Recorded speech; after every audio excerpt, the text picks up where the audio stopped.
आज की short analysis में हम डिस्कस करेंगे Taj GVK hotels and resorts stock के ऊपर।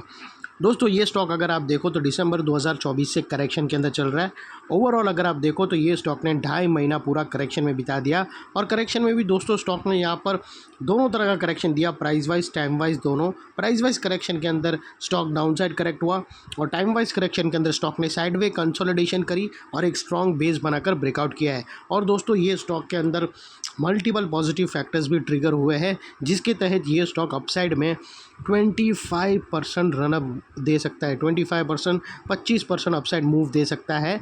लेकिन फ्रेंड्स यहाँ पर कोई भी हमारी बाय सेल होल्ड रिकमेंडेशन बिल्कुल भी नहीं है, ना ही दोस्तों कॉल पुट ऑप्शन लेने की कोई रिक्वेस्ट है। ये जो भी एनालिसिस है मैं एक एजुकेशनल पर्पस से अपना पॉइंट ऑफ व्यू आप लोगों के सामने शेयर कर रहा हूँ। कोई भी पोजीशन लेने से पहले अपने फाइनेंशियल एडवाइज़र को ज़रूर कंसर्न कर लेना।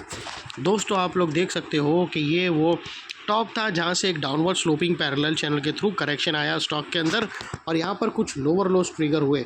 फ्रेंड्स अगर आप देखो तो फर्स्ट लोअर लोस लोअर लोज यहाँ हिट हुआ, सेकंड लोअर लोज यहाँ पर और लास्ट लोअर लोज यहाँ ट्रिगर हुआ। और जैसे ये downward sloping parallel channel upside में ब्रेकआउट हुई, इसने मल्टीपल हायर हाइज को ब्रेक करके उसके अबाउ सस्टेन क्लोजिंग देकर कंफर्म कर दिया करेक्शन कंप्लीटेड। यहाँ पर हमें दो मेजर पॉजिटिव सिग्नल मिले।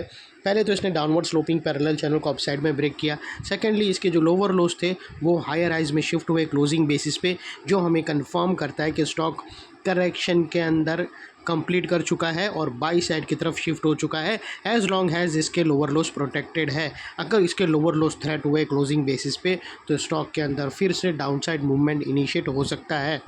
और दोस्तों बात कर लेते हैं यहाँ पर चार्ट पैटर्न की। तो फ्रेंड्स अगर आप देखो तो यहाँ पर आप लोगों को क्लियरली दोस्तों राउंडिंग पैटर्न यहाँ से ब्रेकआउट होता हुआ क्लियरली विटनेस होगा।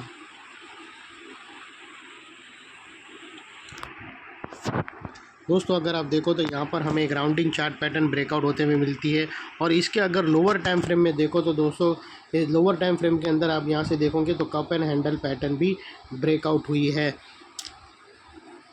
और दोस्तों ये जो रेंज है राउंडिंग चार्ट पैटर्न की ये मोर देन 25% की है, जिसके बाद स्टॉक का जो अगला टारगेट निकल कर आता है वो 550 रुपीज़ का आता है। दोस्तों मोर देन 20 से 25% के बीच का जो टारगेट है, जो दोस्तों तकरीबन 550 रुपीज़ का नेक्स्ट टारगेट है। और दोस्तों बात कर लेते हैं यहाँ पर स्टॉप लॉस की। तो मल्टीपल ऑप्शन अवेलेबल है, आप अपने एडवाइज़र को पूछकर दोस्तों ATR की भी हेल्प ले सकते हो। जो भी स्टॉप लॉस रखो दोस्तों इतना मेक श्योर करना कि आपका risk to reward ratio at least 1:2 या मिनिमम 1:1.5 रहना चाहिए। और दोस्तों फर्स्ट टारगेट 550 का है और सेकेंड टारगेट 570 का है दोस्तों। और दोस्तों याद रखना नेकलाइन के पास का ये वाला एरिया एक इम्पॉर्टेंट एरिया बनकर ट्रिगर हो चुका है, बिकॉज मल्टीपल पॉजिटिव फैक्टर्स हमें यहाँ पर ही एक्शन में आते हुए मिले। दोस्तों यही एरिया पे हमने डाउनवर्ड स्लोपिंग पैरेलल चैनल को अपसाइड में ब्रेकआउट होता हुआ देखा, लोअर लोज हमें हायर हाइज में शिफ्ट होते हुए मिले। यहाँ पर ही दोस्तों हमें पॉजिटिव डाइवर्शन भी मिला है, पॉजिटिव हिडन डाइवर्शन भी मिला है। और यहाँ पर ही दोस्तों हमें राउंडिंग चार्ट पैटर्न और लोअर टाइम फ्रेम में कप एंड हैंडल पैटर्न भी ब्रेकआउट होते हुए मिली। तो वो लिहाज से दोस्तों नेकलाइन की ये एरिया जो अभी तक एक रेजिस्टेंस था वो अल्टीमेटली स्ट्रॉन्ग सपोर्ट बनकर ट्रिगर हुआ है। और इतने बड़े स्ट्रॉन्ग सपोर्ट के नीचे क्लोजिंग बेसिस पे आप लोगों का स्टॉप लॉस रहना चाहिए जो आसानी से ट्रिगर ना हो, और अगर ट्रिगर हो जाता है तो उसको सिंसियरली स्टॉप लॉस देकर ट्रेड को वाइंड अप कर देना चाहिए। ये थी हमारी एनालिसिस फ्रेंड्स। अच्छी लगी तो प्लीज़ चैनल को लाइक शेयर सब्सक्राइब ज़रूर करना। Thank you. जय हिंद।